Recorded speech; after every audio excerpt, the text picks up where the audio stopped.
Welcome to the Andy Dare Show. This is episode 28. This week I talk with Paul Gilmartin, a comedian and host of the Mental Illness Happy Hour podcast. We also talk about his character, Ohio Congressman Richard Martin, and his love for underrated guitarists and guitar lore. It's a great episode. Thank you so much for checking out the Andy Dare Show.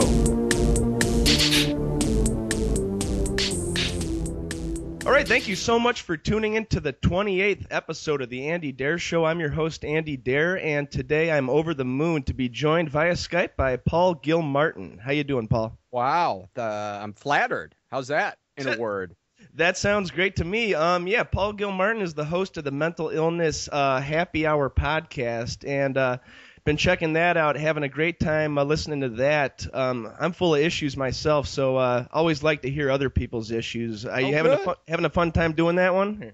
I really am. There's a lot of times when I do an episode and people will email me and go, "What did I just do? I'm not sure I want that aired." And I always email them back and say, "No, that's a sign that it was a good episode," because people are, one of the scariest things for people to do is to reveal things that they're vulnerable about. And yet that I find that is the key to, for me, a lot of the happy moments in life is being able to let go of my ego and just kind of trust the universe and just process. And I don't know, there's something about that show feeds that part. And a lot I get emails every day from people that say, thank you for the show. It makes me feel less fucked up, less alone, less broken. And I get a lot of emails from people that said it was the final nudge that I needed to go get help, get professional help. So really, that's awesome. Yeah, that's all you can really ask out of a show. And I found out that people are more alike than different. I mean, I can even relate to the Kulap Velisak episode, and she couldn't be any more different than me, a guy in Chicago. But yes, I took away some stuff that I could relate to myself with. So, well, that's great, Andy. I appreciate that. And, if they want to find the podcast, they can go to www.mentalpod.com and follow you at Gilmartini on Twitter. Am I correct? Yeah, there's actually two other Twitter feeds that I have, too. I have one for the podcast itself, and that's Mental Pod.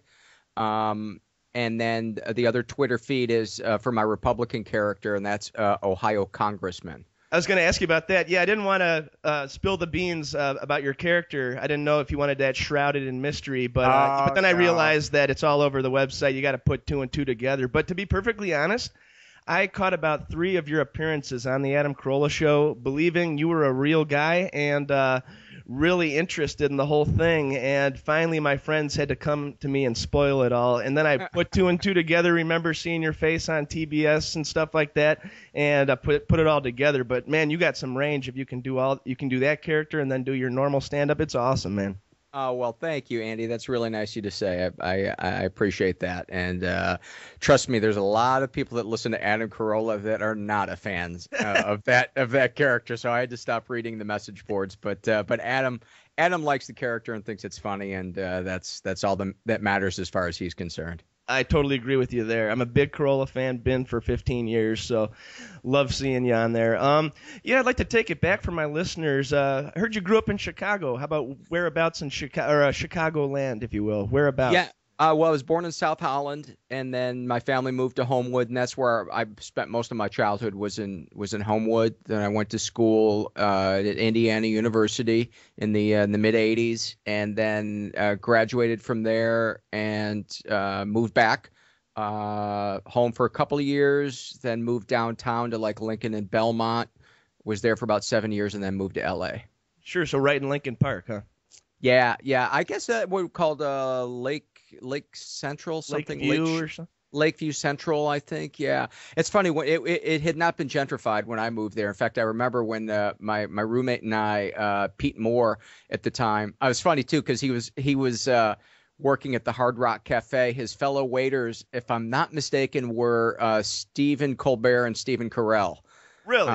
Yeah. We all kind of knew each other from Second City, and it's Pete and I moved into this place. It was $550 a month. It was on Lincoln Avenue, and 3052 Lincoln Avenue, and $550 a month for this. And it had just been redone, so new wood floors, freshly painted, but it was in this it was a sketchy area of town, and there was like a bum pissing in the stairs.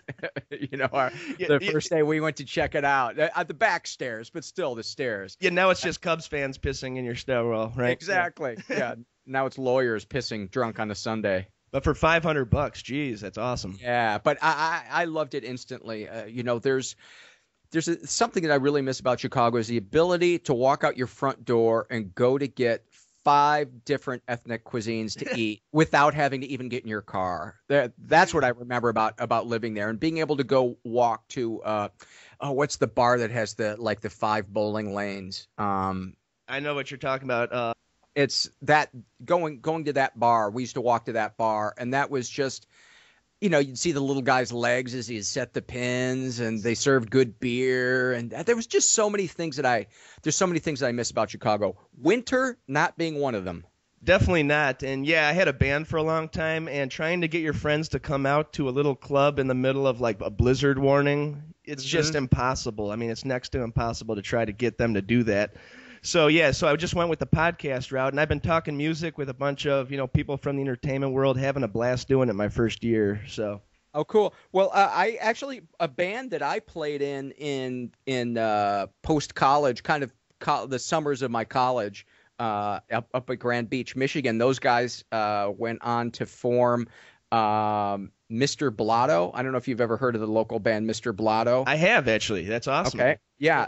Great guys. And then the other guitarist from our band went on to form.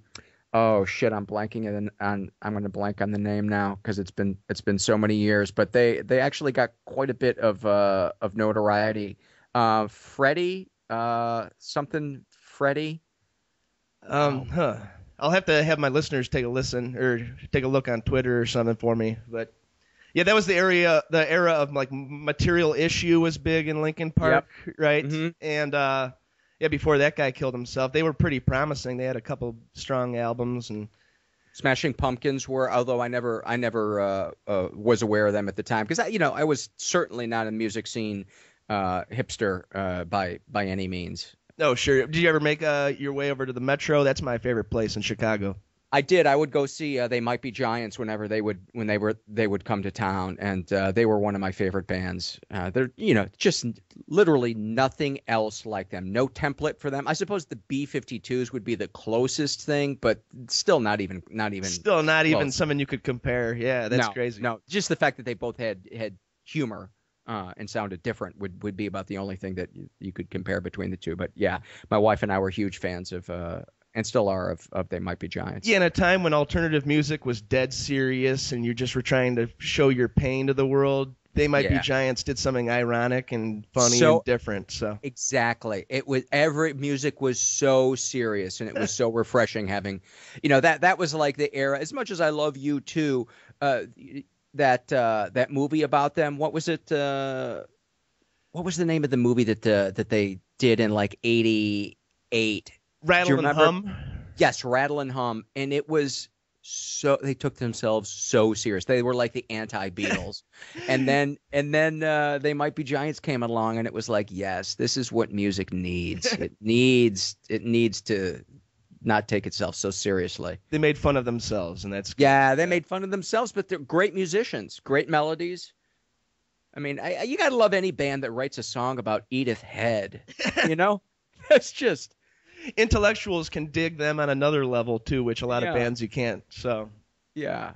So you were there, and you were doing Second City after college, or? Yes, I went through their training program. I was never a paid performer there, but I went through their school, and it was a real experience. It was really great. There was Bonnie Hunt was in the class ahead of me. Chris Farley was in the class behind me, and it was just a really cool experience. But I didn't get accepted into the company when I auditioned, and I was crushed. So I did what I really wanted to do, but had been afraid to do, which was to start doing stand-up. I was just afraid to go on stage alone, so I had no choice. So when was the first stand-up gig for Paul Gilmartin? In Maryville, Indiana, in March of '87. I had done it once or twice in college, but that was the first time in earnest. Like, okay, I'm jumping in. Was it really a nerve-wracking experience, or was it something I could do this? Like, well, both. That's the only thing that kept me going. Was I knew that I had something creative inside me that I just knew there was creative energy inside me that I wanted let out. Plus, I had changed my major from biochemistry pre-med. I was like practically a straight A student at Indiana, getting ready to take the MCATs and apply to med school. And I had taken a stand-up course, an acting course to help me get more comfortable about the upcoming student stand-up competition, because my roommate who had talked me into signing up for it, and I fell in love with acting. It was like, you know what? I don't want to be a doctor. I want to do something creative. Little did I know I can't act, but I could do stand-up. How did the parents feel about that? Did they give you some little bit of... They were supportive because they'd always told me, do something that you love and the money will follow, because you'll do it well. If you love it, chances are you'll do it well. And then the thing they qualified it with was, but don't go into advertising.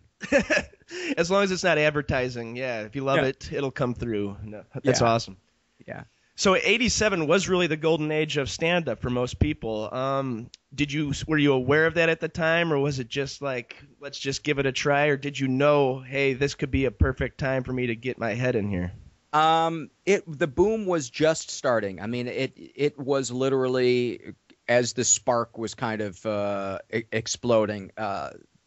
From '87 to '90, or I would say '86 to '90, Chicago went from having I think Zanies and the Comedy Cottage and maybe one other club to having 16 full-time clubs. I mean, to wrap your head around that, 16 full-time clubs.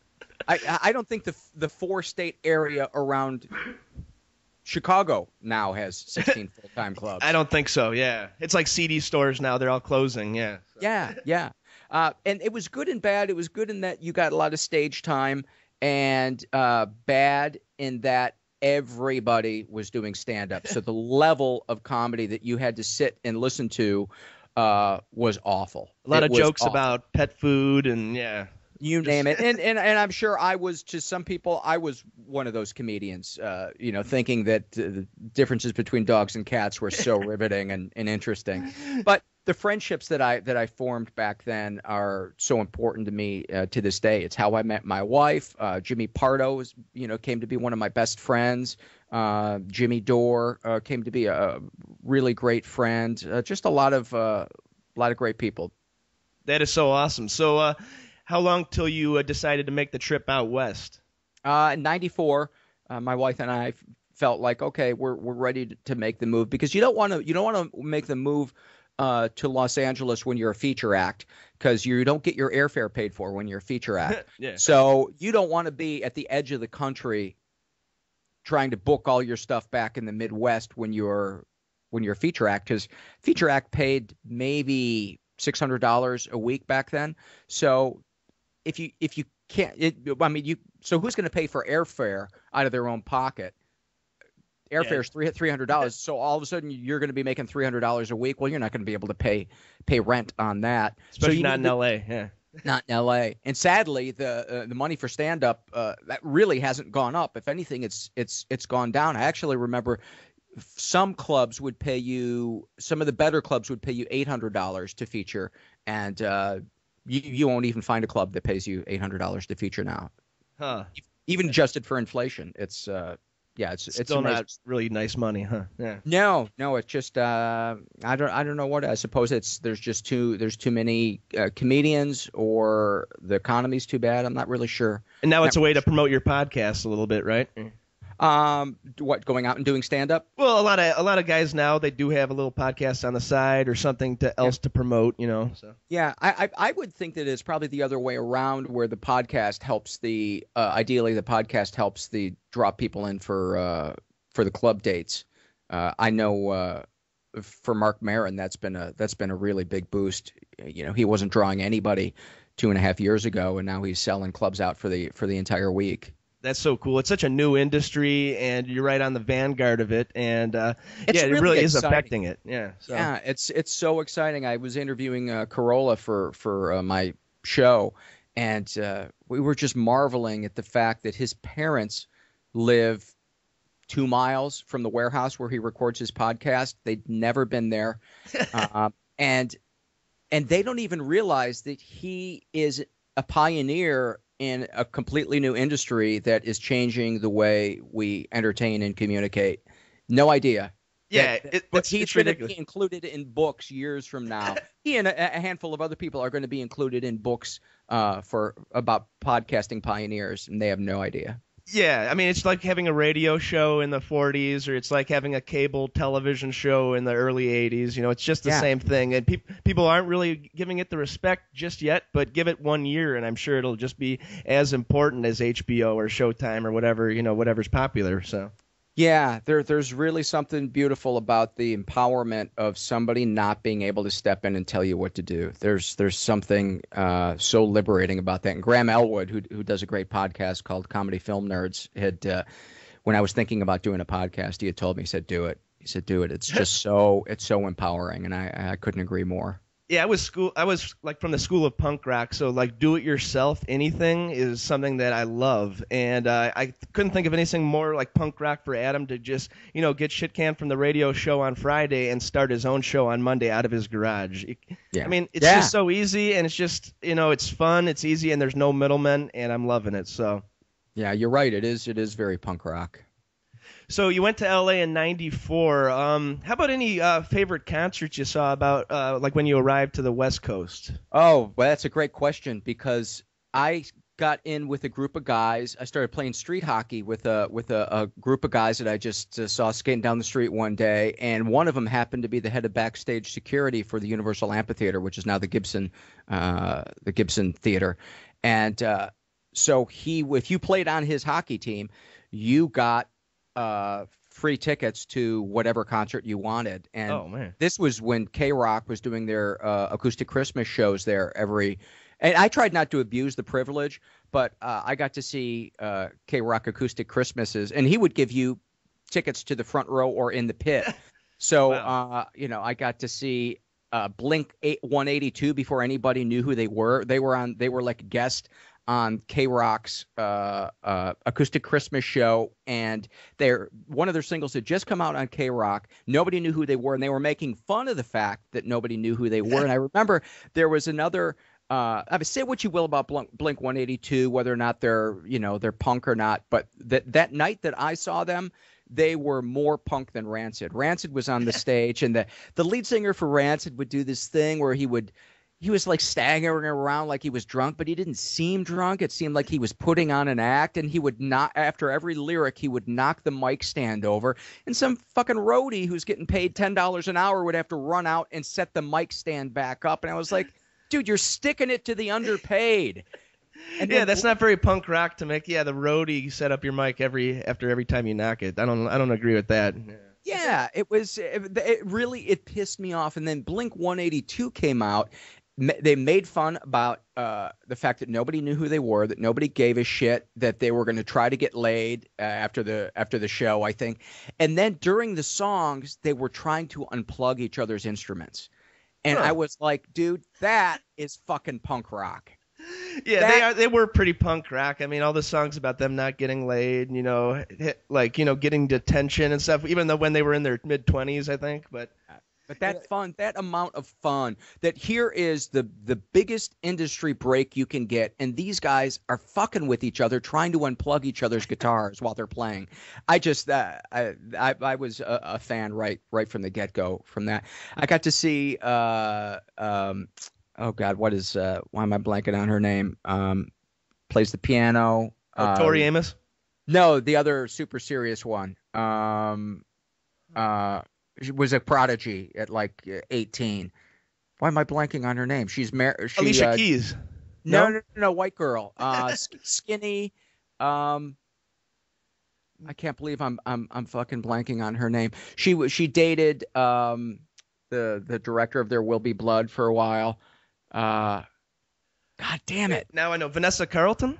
No. No. She had the album that had like 19 names to it. Super long name. Alanis Morissette? No, and I know right now your listeners are screaming the name at it because it's so obvious and it's right on the tip of my tongue. Fiona Apple. I had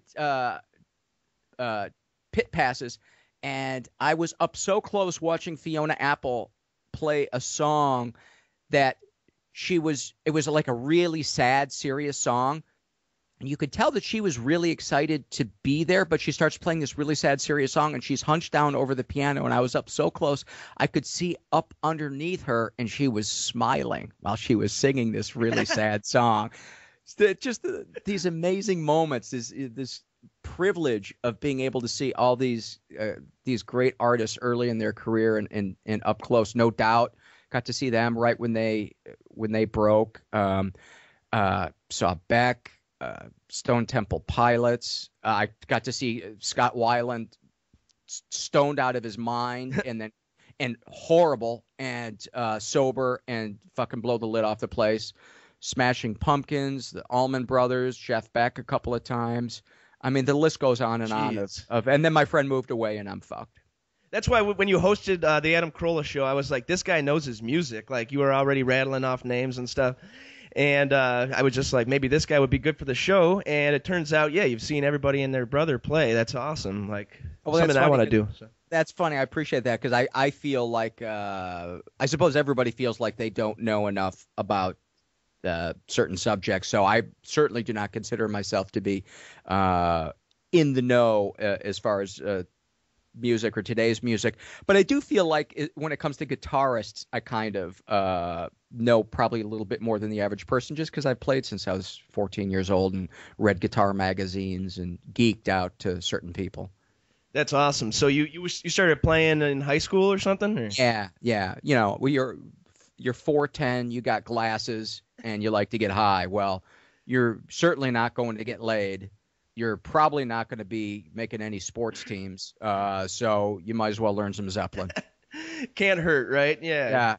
Jimmy is your only idol at that point. But so you came over to California, and UCB was calling your name. I'm sure that's the same thing as Second City, but more of an alternative crowd. Am I correct? Or? Absolutely. The UCB theater kind of became there were the alternative scene. There was two places for the alternative scene in LA. There was a place called Luna Park, and they put on the show called Uncabaret, and that was kind of the original one in LA. It then kind of went away a little bit, and the popular one became a show called Comedy Death Ray, which was put on at M Bar, a club called M Bar. It was a restaurant actually called M Bar, and Scott Aukerman booked that. And because Scott was one of the writers on Mr. Show, he could fill the room because he could get David Cross, Bob Odenkirk, all the people that people wanted to, Paul F. Tompkins, that people wanted to see. Then when the Upright Citizens Brigade Theater opened, they had originally opened in New York. They opened a second one here in Los Angeles. I suppose it would have been in about 2004. Then that kind of became where Comedy Death Ray started happening on Tuesday nights. And as a result, the alternative scene kind of went there and merged with the improv scene. And so now it's just so cool. Like last night I was just hanging out backstage. I did comedy. It's now called Comedy Bang Bang. I'm not sure why Scott changed the name of it, but I was just performing with Maria Bamford, performing as my wife Jazz. And cool. And just all these great comedians hanging out backstage. Nick Kroll and what's his name that just did the roast. Why am I blanking? Dude, I should tell you, I literally woke up 10 minutes ago, so my mind is not really functioning. No big deal. Yeah, it seems like a nurturing scene. Ackerman even said he'd be down to do my show too, and all the guys seem like really nice, and not a lot of hecklers coming out of UCB because it seems like everybody's friends already. Am I correct? Or? Yeah. There's definitely a everybody kind of knows each other. just the green room back there is such a fun hang. The biggest problem in the green rooms, because it's you open the door and you're practically on the UCB stage. The biggest problem is people keeping it down in the green room, because it's like a little party. So you're on stage and the and theater itself is so quiet. Farting. Yeah, and sometimes you can hear a roar of laughter from the green room or people just hanging out. But it's for 1 second. Yeah, that's fun. yeah. It's always nice to have a place where you kind of feel like you belong, and maybe it's where I guess for lack of a better word, the scene is happening. Awesome. Is it cool? Can I hang up and just make sure I got the file going and give you a call right back in 30 seconds? Yep. All right. Sounds good, Okay. Paul. Okay, sounds great. Just Cool. want to make sure we're not doing this for shits and giggles here. Oh, always a good idea. Yeah, I recorded a guy named Martin Willis last week. Martin helped me launch the website for the podcast and a bunch of other stuff, and has kind of a crazy childhood. And so I recorded him via Skype last week, and didn't realize until I played the file back that I was talking too close to the mic, and my P's were popping the entire time because I didn't have a windscreen on there. And now I'm like, now I have to redo the interview. But yeah, about a month ago I did the same thing, but my computer had fried the files, and so we basically had to go back, and the guest wanted to know if I should feign it like we're talking for the first time. And right. That makes always for horrible radio. So Yeah. I said, no, let's just refer to it as the lost episode and just try to come at it at a different angle. But yeah, obviously don't want to have to do that again. So yeah, I've had to redo interviews before. Jen Kirkman, I'd screwed up our interview the first time, so I had to re-interview her, and I did repeat questions, but we did also reference the fact that I'd screwed up this previous interview, and we just kind of made fun of it. It's one of the things I learned in stand-up, which is so valuable, is you almost can never go wrong as an artist if you just try to do the most honest thing possible. It's usually either poignant or funny or revelatory or provocative. Exactly. It's always worse when you try to fake anything. So yeah. So we're talking about UCB, and how about out there? How did you land the gig at TBS's Dinner and a Movie? It was just an audition. I had signed with an agent when I moved here in '94, and one of the first auditions they got for me was actually what probably wasn't one of the first, but I'd been here about I moved here in January '94, and the audition was in the summer of '95. So just went on a cattle call, and they just kept calling me back and whittling it down. And then it was down to me and 3 other people. They decided on Annabelle. And I thought, I'm not going to get this. I never get this. And she talked the entire time during the interview, steamrolled me. And so I just started throwing jabs at her, saying how white she was. And because she was like, put on some sunglasses and was singing a blues song or something, and I thought this woman's blown it for both of us. I might as well lash out at her, and they liked it, and so I was shocked when they cast the 2 of us together. And little did you know, huh? Yeah. Little did I know that's what they wanted. They wanted that, I guess, that spark of. And she and I are friendly today, but we went through a tough patch. Oh yeah, I'm sure I've heard about. Yeah. Did not appreciate each other for a number of years. Did you have any idea it was going to go on as long as it did? Or No. The first contract was for 16 episodes. I thought I'll be shocked if this makes it 16 episodes. And it went 16 years. 16 years. That's awesome. Incredible. Yeah, incredible. Been very lucky. It's afforded me a lot of time to do other things. So I'm grateful. Of course, yeah. How about when and how did you meet Mr. Adam Carolla? And was it back in the day, like around this time we're talking about? No, I was performing at the aforementioned Upright Citizens Brigade Theater doing my Republican character, and Mike August, who is the talent booker for Adam, saw me and thought Adam will like this, and so he booked me. This was when Adam was still doing his radio show, and so he booked me onto Adam's radio show. And I became a regular until Jack Silver, the program director at the radio station, decided that the character was not right for Adam's demographic. Might have been right for Adam, but he didn't feel it was right for Adam's demographic, so I was banned from the show. And little did they know they would be gone in a couple months too, right?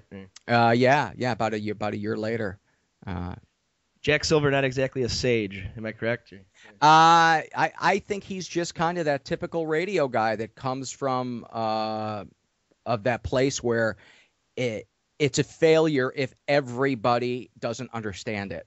Gotcha. And I come from the school of kind of Christopher Guest, where I seek out comedy that doesn't condescend to me, that requires me to maybe not be an idiot. Although, like Dumb and Dumber is one of my favorite movies. I'm not opposed to slapstick kind of humor that you don't need to be a rocket scientist to get.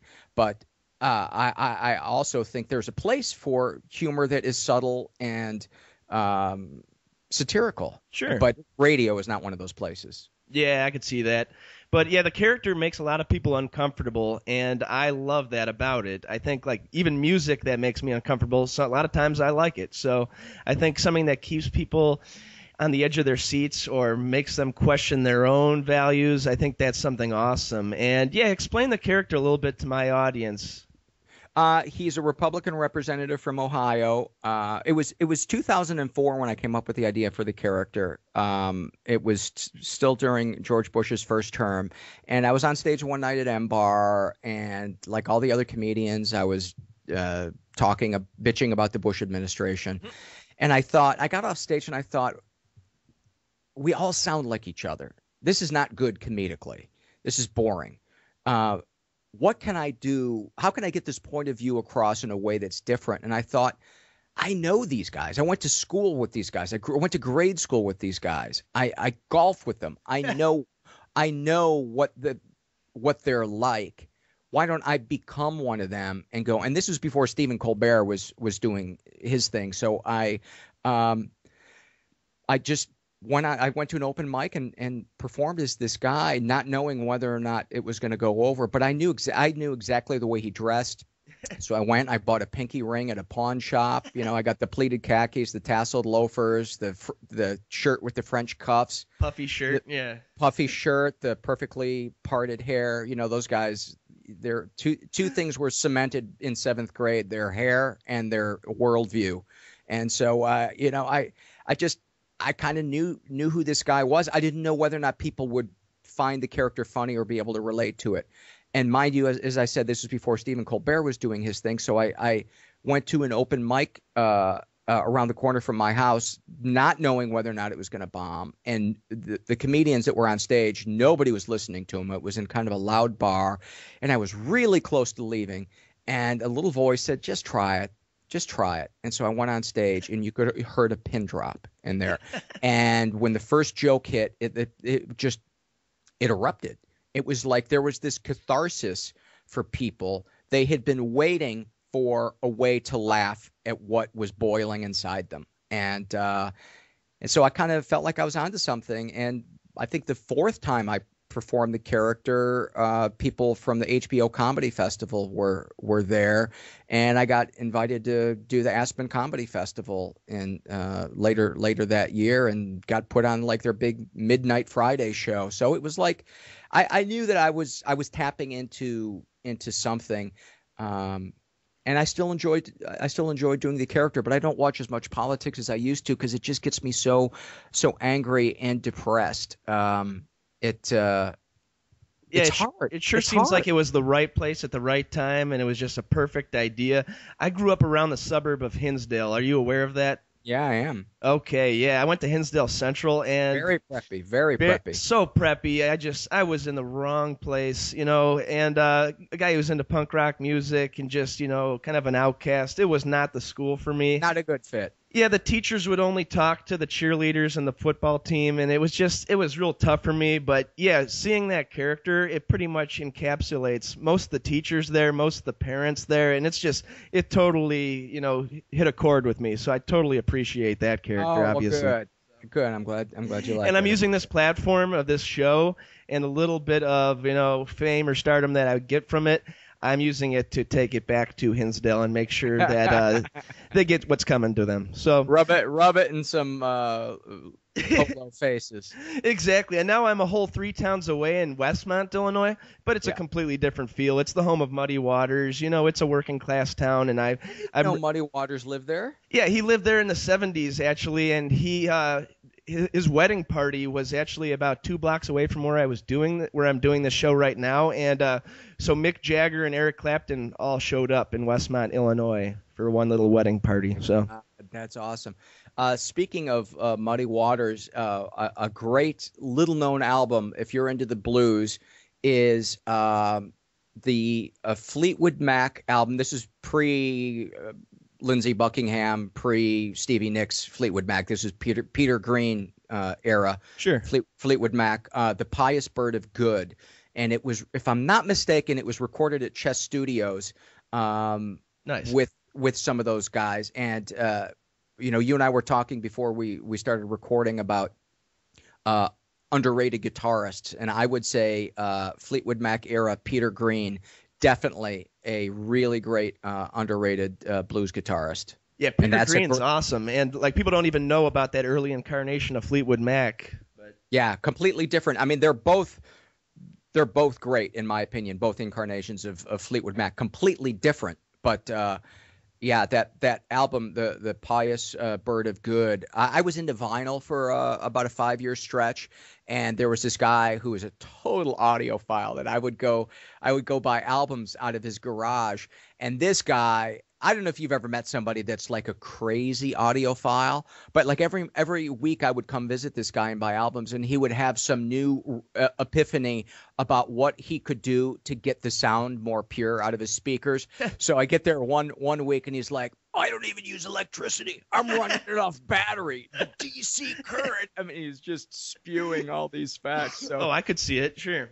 Yeah, that was really funny touring around at that point, being in that kind of subculture of audiophiles, because they're a trip, especially when you meet the guy that has like the big bankroll and money's no object, and being at that guy's house, just watching. I went to a guy's house to buy my turntable and needle.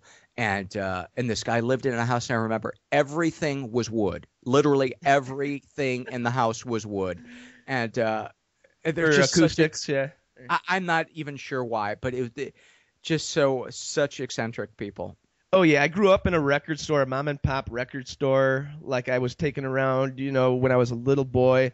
Then after high school, got a job at the same record store for 3.5 years. So, yeah, I've ran into many an audiophile, and a lot of them are good guys. A lot of them are just crazy weirdos. Like if there's a little tiny scratch on the outside of the LP cover, they won't take it or something. But I've collected a lot of different things in my life, and I've come to and I kind of don't really do it anymore. I've kind of come to realize that for a lot of people, collecting is a nerd way of it's the nerd's baseball bat. Yeah, I collected guitars for a while. And I was never into lording over my guitar or my guitar collection over other people, but like I would go to a guitar show and I would bring a guitar to sell, and there were these nerds that would come to your table with the express intent of making you feel stupid. They had no interest in buying your product. They just wanted to let you know they knew more than you, and your product wasn't as good as you thought it was. And I found that when I was collecting sports cards. Oh, sure. That's even worse. Yeah. I found that when I was collecting record albums, and that was kind of the last straw for me when I collected vinyl. I was like, all right, I've had enough of collecting geeks. I could see you doing a whole episode of your podcast about collectors, because if you're taking it back to psychology, collecting is kind of surrounding yourself with your items until you can't deal with other humans or something like that. Like I've got such a wall of CDs, and I'm slowly like encapsulating myself within my CDs or something. It's like weird that way.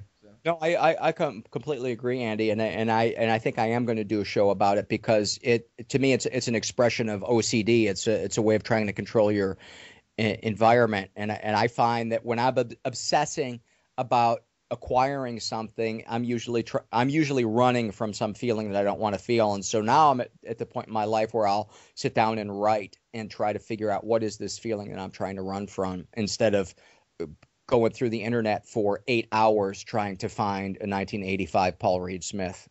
Yeah, I could totally see that. And yeah, I felt that same way. I was an obsessive CD collector for 10 plus years, and I would go, man, I've got every album of this band except for this one. I sure would like to go to sleep tonight with that last album so I can, have the full collection. And it would be in my, yeah, so it'd be in the back of my head. But now my record store closed its doors last month after 28 years. And so I kind of put that to rest, and I'm putting all my effort into this show and being able to kibitz with people and have that be my big obsession, and have something positive be my obsession. So hopefully that'll be more productive, I think. So that sounds like a good idea to me. Connecting to human beings has been the biggest revelation for me in the last 8 years. I got sober about 8 years ago, and you have to connect to other human beings if you want to stay sober, because one of the things that feeds alcoholism and that need to escape is that feeling of being alone and isolating and letting your fears and your thoughts multiply. But when you connect to another human being, the power is taken out of that obsessive thinking. I always feel better after I talk to somebody. Well, usually after I talk to somebody. Yeah, that is totally awesome. Something that hits home with me for sure. I've got enough issues. We could be a 3-part episode of your podcast, I'm sure. But yeah, moving on to underrated guitarists. I know Paul's got a lot of info, being firsthand a guitar player, then a collector. So I figured you'd have a lot of info. I picked a couple guitarists. I picked one from the 90s, the 80s, and the 2000s. So how about one of your most underrated guitarists that you run into people not knowing a lot? Well, I would just have to phrase it as the guitarist that most people have never heard of, and he's probably my favorite guitarist. Certainly one of my top 5 favorite guitarists is a guy named, I'm sure you know him, Django Reinhardt. And for your listeners, I'll bore them with this story, unless you've told the story already about Tony Iommi. No, I haven't. So let's just okay. Yeah. Tony Iommi, another great guitarist. A lot of people don't know of the guitarist for Black Sabbath. Had a job working in a sheet metal factory in Manchester, England, and he was getting ready to quit his job because they had either just recorded their album or were about to record the first Black Sabbath album. And literally his last day at work, he's not paying attention, he's daydreaming, and the sheet metal cutter comes down. It cuts all of the tips of his fretting finger, his fretting hand off. So his first thought is, I'm done. I'm done. I now have no music career. My life is over. I'm stuck at this factory for the rest of my life. And so he goes home, and he's miserable, suicidal. He comes in the next day to work, and his foreman says, "Can you come into my office?" The foreman puts on a record and says, "I want you to hear this." And so Tony Iommi listens, and it's this really good guitarist. And Tony Iommi says, "It's great. What's your point?" And the foreman says, "That's a guy named Django Reinhardt, and he's playing with 2 fingers." He was in a fire when he was 18 years old, and the skin on his fingering hand melted together into almost like a claw, and he was only able to move 2 fingers. And Tony Iommi thought, if that guy can make that much music, because there are times when Django Reinhardt is playing and it sounds like 2 guitarists playing at the same time. And this is a guy playing with 2 fucking fingers. And Tony Iommi realized there's got to be something I can do if this guy can make such beautiful, incredible, passionate music and fluid. And so Tony Iommi came up with this idea of putting plastic tips on the ends of his fingers to keep them from bleeding when he played. And to this day, that's what he uses. And Django Reinhardt inspired him to keep going. But even if he'd never done that, Django Reinhardt would be a hero of mine, because his music is just, I don't know how to describe it, but when I hear it, it makes me happy, and yet he's playing almost all his stuff is played in a minor key. And I guess that's one of the things about gypsy life is the thing that you celebrate the moment. He would win $100,000. He would earn $100,000 playing a gig and literally blow it all that night playing pool and gambling really? and buying drinks for everybody. And because I guess that's kind of the gypsy culture that he grew up in, is you didn't hold on to things. You can't take it with you. Yeah. Yeah, you lived in the moment, and then that joy, that expression, kind of is in his music. That celebration, even though it's in a minor key, and that to me, that complexity is what makes it so great. But his phrasing of, some guys can make their guitar talk. He made his guitar talk, and he wasn't even playing an electric. He was playing an acoustic guitar, and that's amazing to me. That is huge, and that story with Iommi is awesome as well. And then he would go on to give birth to a whole genre himself with heavy metal, pretty much. So. Yeah, Tony Iommi, the godfather of heavy metal guitar. And heavy metal, I'm sure you know this as well, but because it was so painful for him to push the strings with his damaged fingers, to relieve the tension of the strings, he tuned it down a step to make the strings not so taut. Sure. Which lowered the sound, which made it deeper and darker, and that was the heavy made it sludgier. Sound. Yeah, exactly. That is so cool. Well, my underrated guitarist of the 70s, I would go. This guy's got an interesting story too. It's the guitarist and mastermind for the band Boston, which doesn't really get a lot of respect, even through metalheads or classic rock circles, because they just play More Than a Feeling, Peace of Mind. But the guy is pretty much an insane guitarist. But what people don't know about him is that he was a really bright guy too. He went to MIT and did a lot of work for the Polaroid Corporation at the same time he was doing this band. So not really your average rock story. He's a vegetarian, completely clean lifestyle guy.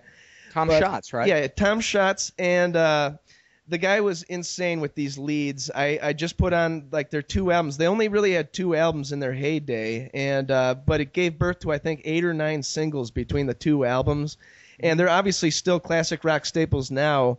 But if you really listen to the guitar work that's going on, little did we know that he's also playing the bass and the keyboards and a bunch of other stuff. He was kind of like how Billy Corgan was really playing most of the instruments on the Smashing Pumpkins music.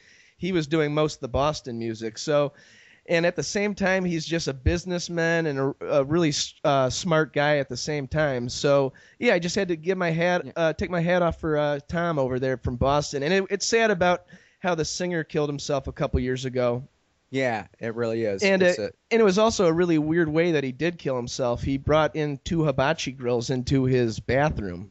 Did he really? Yeah, did you hear that? He just turned on these hibachi grills. He was not cooking anything, and that was a weird way to go. And but I don't think that taints the greatness of the first 2 Boston albums. So yeah. Tom Schatz was an electrical engineering genius. He made a little.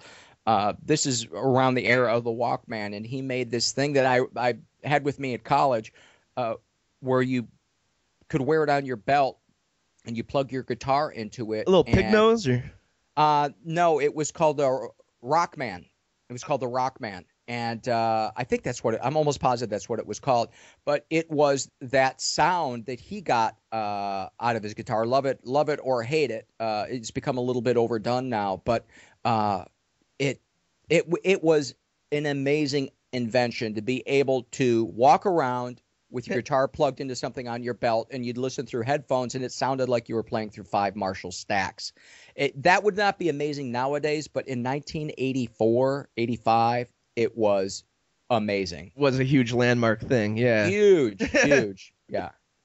Very cool. So that's Tom Schatz of Boston. How about another underrated guitarist for you, Paul? I love Mike Campbell of Tom Petty and the Heartbreakers. I just find every lead that he plays is just I tend to like guys that are a little that tend to underplay sometimes.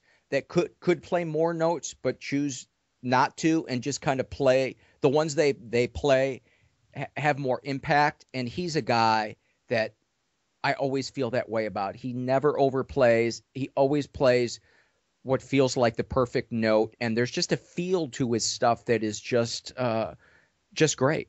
Great. Yeah, it's unmistakable. You could take Petty's his voice out of the mix and still hear Mike Campbell easy. So yeah. And those Heartbreakers, yeah, they really kept it together for so long. And I love the keyboardist, Benmont Tench. He really definitely added his own flavor to the proceedings as well. So yeah, I actually got to meet him I was doing Richard Martin at Largo a couple of months ago, and he was. Occasionally, Richard Martin will go perform music with these two women, and so we happened to be at a music show that Benmont was on with some bluegrass players, and I was like, where do I know that face from? I know that face. And he was a super nice guy. If you ever see the video for Tom Petty's "I Won't Back Down," it's classic. Does that ring a bell?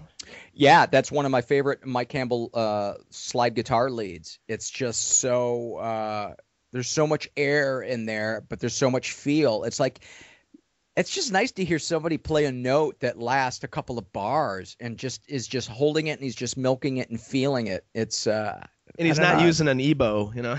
He's not. I just love what he does. It was a cool video just because it was so cheap, but it was kind of psychedelic for 1989. Not a real psychedelic time, but they also had Ringo sitting in on the drums for the video, and it just added that last little coolness effect. Have you seen that documentary on Tom Petty and the Heartbreakers? It's like a 5-hour documentary. It's great. If you haven't seen I haven't. I'm not sure what the name of it is, but I'm sure there's only one 5-hour documentary about Tom Petty and the Heartbreakers, but it's great. I love I love documentaries to begin with, but a music documentary, love it. I'll watch it about bands that I've never even heard of. Yeah, it's the same thing with the books. Like I've been buying a lot of like rock bio books, and I recently made it out to Portland and went to Powell's bookstore, which is like 6 floors of goodness. And I think that's the original Powell's, isn't it? Yeah, that's the original Powell's. And so I left with about 7 rock biographies in my hand. I said, I can write it off. It's for the show, you know. So. Yep, that's right. And speaking of Portland too, my cousin Erin, she worked in Portland. It was a business that was buying up independent record stores. This is about 10 to 15 years ago, you know, when there was still a market for CDs and whatnot. But it was called Django's Music, and really? it was based off of Django Reinhardt, and they made a whole bunch of, you know, advertisement campaign using his face and stuff. It was all like wow. Yeah, they got the family's permission and stuff like that. So I've got stickers of Django's.com and stuff like that. Obviously, it didn't work out for him in the end, but so that was another reason why I had heard of the name Django before. So yeah, and for your listeners, if you're going to go search, his first name is spelled Django, and there are a couple of great songs to listen to. Limehouse Blues is a great one to start with. Awesome. All right, yeah, I got another one. This one's from the 80s. Bob Stinson of The Replacements. Ah, yeah. Yeah. A lot of people my generation and my age don't really know about The Replacements too much. Same thing with the Mats. Weren't they called the Mats? Yeah, the Mats, because people would walk all over them.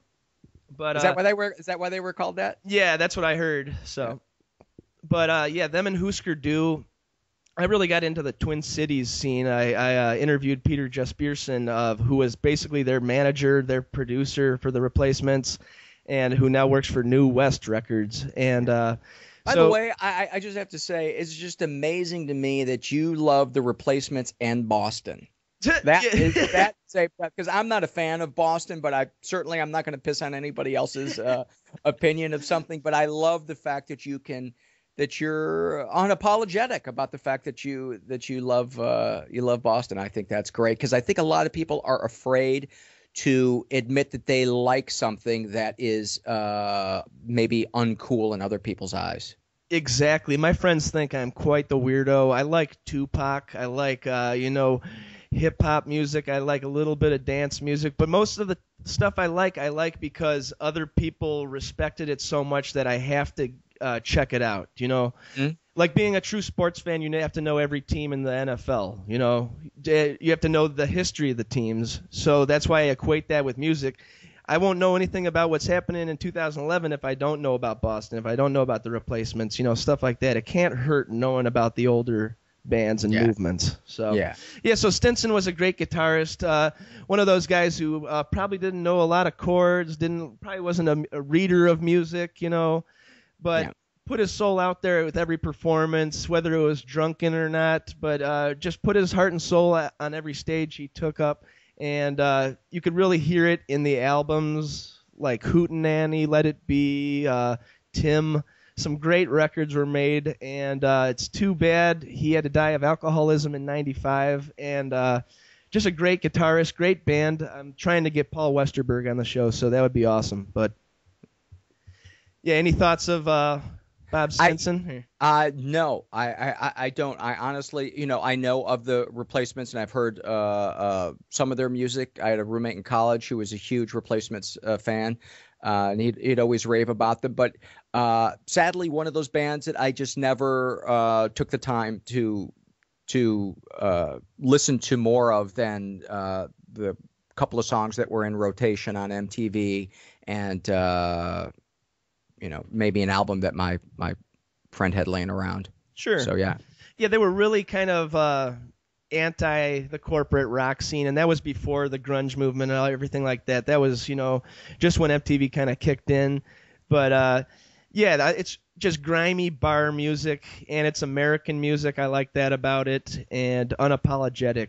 So do check it out. Replacements. Any more guitarists you want to talk about, Paul? John Frusciante. He is a genius. He is a fucking genius. I also like the fact that he created a sound that for those people that don't know, he's the guitarist for the Red Hot Chili Peppers, On and Off. Did he leave them again? He left again, unfortunately. They just dropped a new album, I'm With You, and the songwriting is strong as ever, and drums are great, but something's missing, and it's just because they had to get this, He looks about 20 years old. It says in Wikipedia that he's 32, but I think he's a real young guy, and he doesn't have that Frusciante soul, So John Frusciante, there's just something about there's a sadness and a vulnerability in his guitar playing that I don't hear anybody else play. And there's also, he can also rip it up and play joyously, but there's a breadth of emotion in his playing and a variety of sound that he gets out of his guitar, and his choice of chords is amazing. That chord, I think it's like a G major 7th or something on Under the Bridge, that song. Sure. That there's that chord where it's like, wow, that's kind of a freaky chord. And yet it totally works. Who has the balls to play a chord like that on a rock album? I just love that. And he makes it work. I was just thinking about how that intro to Under the Bridge will be studied for hundreds of years and will be on the level of like even a Mozart or a Beethoven, just because it does not sound like any piece of music that's come before it. So it doesn't. And another great intro to a song that is the song Snow. I've tried to play that song. Playing that once is difficult, but to play that through the entire song while you're singing a harmony, holy shit. I feel like my hands would be swollen after the first verse. Yeah. But he's an amazing guitarist, and another guitarist that I thought never got his just due as a lead guitarist is Elliot Easton of the Cars. I just think he is one of the best solo guitar soloists ever. Just so melodic and so memorable. Just a great guitarist. And are they back together and touring? Yeah, they are. The little bit I've heard of that album, it didn't make me want to run out and buy it, but maybe I'm not hearing the right tracks. Ocasek is such a, an American songwriting legend too. So I mean, he's got genius. 15 to 20 classics in his canon. So I think I'd always go see him no matter what the new album sounds like. So. Yeah. Well, I think one of the best albums ever to come out of the '90s is the first Weezer album, which he produced, and I'm sure had a huge hand in making them sound different but poppy and accessible. Exactly. Yeah, that's one of my top 5 of the 90s too, and he put a stamp on that and put him in the right direction. And he would come back to later produce their Green album, if you ever heard that one too, and that was just the same thing. It was more pop punk and more tight little short songs, but it sure had that Cars stamp on it, and very successful. So yeah. All right, I got one more before we wrap it up here. Nels Cline, who is the new guitarist for Wilco. He's been with them since 2007, but a Chicago band, Wilco. Very important in 2011 because they have that rustic Americana vibe while not trying to play to Nashville or pop radio too much. So yeah, they. I was not a huge fan of them when I first heard them. I was actually more a fan of who was the other band that they Sonvolt or Sunvolt? Yeah, Sunvolt. Yeah, I was more of a fan of Sunvolt, and because they both used to be in what is it, Uncle Tupelo? Yeah, and then I can't remember what I was. Might have been I was watching a documentary about Wilco, and something about seeing Jeff Tweedy sing made me like their music so much more, and I bought their last 2 albums and loved them. Yeah, Tweedy's dark soul comes across whenever you see him live. You can tell he's got some issues you could discuss, and the whole band themselves were just like a rough, like rowdy kind of version of America that I liked, almost a caricature, and but now when they got this new guitarist in 2007, I believe he's of German descent, and he's of prog rock descent as well. And the first album he was on was Sky Blue Sky, and there's a song on there called Impossible Germany. Oh, okay. That was the first album I started getting into them. Really? Sky Blue Sky, yeah. Yeah, you go about 4 minutes into the song, and it's just kind of like a laconic, kind of like a dirge. Mm-hmm. And all of a sudden, it's like the clouds open up, and Nels Cline goes on this weird, you can tell it's like classically trained yet just broken guitar line that repeats for another 2 minutes, and it's just something that would never be on an alternative rock record or never work on a punk album, but it's just something so different and unique and original that I went, okay, this guy is the missing piece that Wilco needed all these years, and has really put them above and put them on a different echelon. Their new album is called The Whole Love, and it is amazing as well. One of my favorites of the year, so do check it out. I got to get it. And I have to say, what is punk rock should always be changing, because punk rock to me is always about making a choice that's daring and honest and stripped down. And exactly. And so, in many ways, what people think of as punk is no longer punk and is in fact cliche. Like when I saw Rancid, I thought these guys are the furthest thing from punk, at least that night that I saw them. Yeah, like I got a friend who's into the Chicago punk scene and who would never listen to a Wilco, never be caught dead listening to any of the music we just mentioned, and it's all passé or cliche to him. But then I go to one of these loft shows, these punk rock shows. They're all sounding the same with 3 chords, the same shouted, growled Cookie Monster lead singer guy. And it's become what was punk is now the mainstreamer. It's just, you got to have something that's constantly moving. That's why I like the Replacements, because they were punk, but they also had a country twang to them. They would also try out a ballad. They'd do a weird electronic experiment. It's all about just experimenting. I think that's the most punk you can be. Yeah, and taking chances. Exactly. Yeah. Well, I had a blast this hour, Paul. Couldn't remember a time I had more fun talking about music on the show. Well, thanks, Andy. I appreciate you having me on. It's always nice to talk music with somebody who knows what they're talking about, and it's always nice to hear people fill me in on bands and guitarists I've never heard of. So got some stuff to buy and listen to. Awesome. That's the one reason I do the show, to try to just turn people on to some different stuff, And it's always good talking to a local Chicago guy, too. I had a blast, and if you want to find out more about Paul Gilmartin, you can check out his awesome podcast. It deals with psychology and the mental state and the human condition. It's called Mental Illness Happy Hour, and that's at mentalpod.com. How about those Twitters, too? Yeah, the Twitter feed for the show, for the Mental Illness Happy Hour, is mentalpod. The Twitter name for me personally is Gilmartini, and the Twitter feed for my Republican character is Ohio Congressman. Awesome. And very, very cool character. I love the range that you've got through all the work that you've done. It's very interesting. So, we'll definitely have to keep in touch. And on behalf of Paul Gilmartin, this is Andy Dare saying thank you so much for checking out the Andy Dare Show. You can follow Andy on Twitter at Andy Dare. That's ANDYDERER. You can like us at Facebook. The address is facebook.com/The Andy Dare Show. Check us out on YouTube. That's youtube.com/Andrew Martin Dare. And it all leads back to theandydarershow.com.